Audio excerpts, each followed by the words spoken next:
వేదికను అలంకరించినటువంటి మన సిద్దిపేట ముద్దుబిడ్డ మన అందరి ప్రియతమ నాయకుడు అయినటువంటి మన హరీష్ అన్నకి నమస్కారం. అందరికీ వేదికను అలంకరించినటువంటి అందరికీ నా హృదయపూర్వక నమస్సుమాంజలి.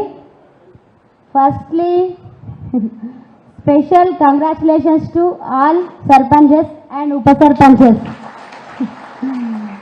అసలు ఒక సర్పంచ్ అభ్యర్థి బాధ మనకు తప్ప ఇంకెవరు తెలియదుగా, అవునా కాదా? ఆ టెన్షన్, ఆ బాధ, రంది, ఆ గోస, ఆ ఓట అడుగుడు, ఆ తిరుగుడు, కాళ్ళకి రక్తం వస్తాడు తిరుగుడు, చలి ఎంత తిరిగినా మళ్ళా పొద్దున్న లేవాలి, మళ్ళా ఉరకాలి, మళ్ళా అడగాలి. అమ్మ, మా మామ, అత్తమ్మ వాళ్ళు ఏమవుతారు మనకు?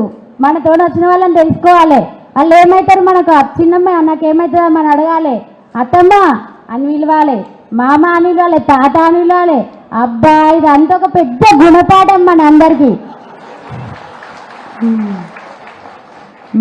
అసలు చెప్పాలంటే ఈ 5 సంవత్సరాలకు ఒకసారి జరిగే ఎలక్షన్లు చాలా మంచివి. ఈ రాజ్యాంగం అనేది చాలా మంచిది. ఎందుకంటే మనము మానవత విలువలను మర్చిపోయినప్పుడు గుర్తు చేస్తున్నాయి ఈ ఎలక్షన్లు, అవునా కాదా? వాళ్ళతో మాకేంది వీళ్ళతో మాకేంది అనుకుంటాం. ఎలక్షన్లు వస్తే నేను ఊరి నుంచి వచ్చిన పుల్లూరులో ప్రతి ఒక్కరు ఇప్పుడు నాకు ఏమవుతారో తెలుసు. దాదాపు 3800 ఓటర్లు ఉన్నారు మా ఊర్లో. ఫస్ట్ ఎంపీటీసీ నిలబడ్డప్పుడు మా పాలోళ్ళు, మా మరిది తెలియదు నాకు, మా మరిది నింపుతుండే నన్ను ఎలక్షన్కి, నువ్వెవరు అని అడిగిన. అట్లాంటిది ఇప్పుడు నాకు మా గ్రామంలో ఒక యూత్ ఒక టీం, నాకు ఒక 2000 మంది టీం ఉంది నాకు. అంటే నేను కూడా నా పుల్లూరు గ్రామ ప్రజలకు కంపల్సరీ ఉన్నప్పుడు ఉండాలి. ఎందుకంటే ఒక మహిళా అభ్యర్థికి కూడా వాళ్ళు నాకు ఇంత సపోర్ట్ చేసిరు. ప్రతి టీం మా ఆయనకి ఎంత ఉన్నారో నాకు అంత వెనక నిలబడ్డారు. మన కష్టాలను ఒకసారి గుర్తు చేస్తున్నా. మరి మళ్ళీ గెలిచిన తర్వాత కూడా ప్రాబ్లమే సార్. ఎందుకంటే మేము వెళ్ళినాం 21 నెలలుగా దాదాపు ఊరికి సర్పంచ్ లేకపోవడం వల్ల మోరీలు అన్నీ ఉన్నాయి. ఫస్ట్ ఆఫ్ ఆల్ జీపీ ఎట్లుందంటే చెత్త చేయారం మొత్తం దుమ్మేశారు. నేను కూర్చునే కుర్చీ తప్ప అన్ని దుమ్మే. ఎందుకంటే కుర్చీలు మేము కొనుకొచ్చుకున్నాం కాబట్టి. ఆ టేబుల్ అదంతా క్లీన్ చేయించడానికి నా తల ప్రాణం తోక్కొచ్చింది. కంపల్సరీ మనం ప్రతిపక్ష పార్టీలో ఉన్నాం కాబట్టి మాకు ఏ ఇబ్బంది కాకుండా మీరు మమ్మల్ని జాగ్రత్తగా చూసుకోవాలని చెప్పి అందరి తరఫున మా సర్పంచుల ఉప సర్పంచులు అందరి తరఫున మిమ్మల్ని అడుగుతున్నా. ఎందుకంటే మనం ప్రతిపక్ష గవర్నమెంట్లో ఉన్నాం. చెప్పాలంటే ఇప్పుడు జీపీలో చాలా పని ఉంది సార్, ₹1 లేదు, చేతి నుంచి పెడుతున్నాం.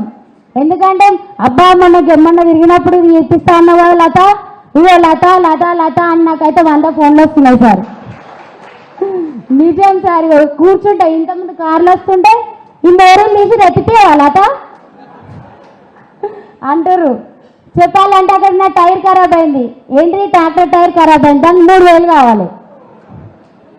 ఆ 3000 నేను చేతి నుంచి పెట్టుకోవాలి. ఇది అంతే కదా, చూడరు. నీకు ఓటేసిన నాకు పని చేయి, 2 నెలలు టైం నీరంటే కూడా ఇస్తలేరు. 2 నెలలు కాదుగా, 2 రోజులు కూడా ఇవ్వం, మేము పని స్టార్ట్ చేయి. నేను నా సర్పంచ్లు నా తోటి సర్పంచ్లు అందరూ చెప్పేది ఏంటంటే, మనకు యాదన్న అన్నట్టు ఇంతకుముందు మనకు యాదన్న అన్నారు. ఏమన్నారు? సార్ సహకారంతో ఊర్లో ప్రతి ఒక్కటి వచ్చినాయి. ఏమొచ్చినాయి?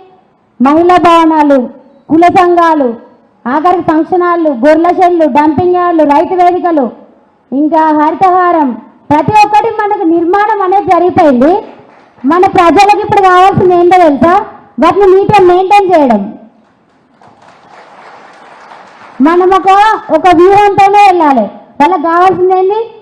ఫస్ట్ 24 అవర్స్ నీళ్ళ సదుపాయం, మోటార్లు అవి ఇవ్వాలి. మనం ఫస్ట్ వాళ్ళ నీళ్ళ సదుపాయం, తర్వాత పారిశుద్ధ్యం పని. ఏం పని? మోర్లు తీయాలి, తీసిన వెంటనే ఎత్తుకుపోవాలి, ఏంటి బజార్లు ఊడిపియాలి, గడ్డి ఊడిపియాలి. మనకు అన్నీ ఉన్నాయి. వాటిని మెయింటైన్ చేసే విధానంలో మనం సక్సెస్ కావాలి. అందరికీ చెప్తున్నా, hard work only can give success. ఇంకా ఏది ఇవ్వదు, ఏ పైరవీలు ఇవ్వవు. మనం కష్టపడి పనిచేస్తేనే మనకు సక్సెస్ అనేది వస్తుంది. నీతి నిజాయితీగా పనిచేద్దాం, మంచి సర్పంచ్గా పేరు తెచ్చుకుందాం. కంపల్సరీ ఎక్కడ ఏ మచ్చ లేకుండా మన సార్కి కూడా మంచి పేరు తీసుకొద్దాం. చెప్పారు ఇప్పటిదాకా ఈ అవార్డు తెచ్చిరా అవార్డు తెచ్చిరని, కానీ కొంచెం పెద్ద జీపీలలో ఎంత కష్టపడి పనిచేసినా కొంచెం కష్టం అవుతుంది. చిన్న జీపీలలో ఏంటంటే చిన్న ఊరు కాబట్టి మన ఇల్లు లెక్క మనం పెద్ద జీపీలను కూడా చూసుకుంటాం, మేము చూసుకోమంటలేం, కానీ కొంచెం అది ఒక కష్టంతో కూడుకున్న పని అని నేను మీకు తెలియజేస్తున్నా. ఓకే, అందరికీ థ్యాంక్ యూ సో మచ్. ఇంత మంచి అవకాశం ఇచ్చారు నాకు. Thank you so much. Thank you sir. Thank you Latha.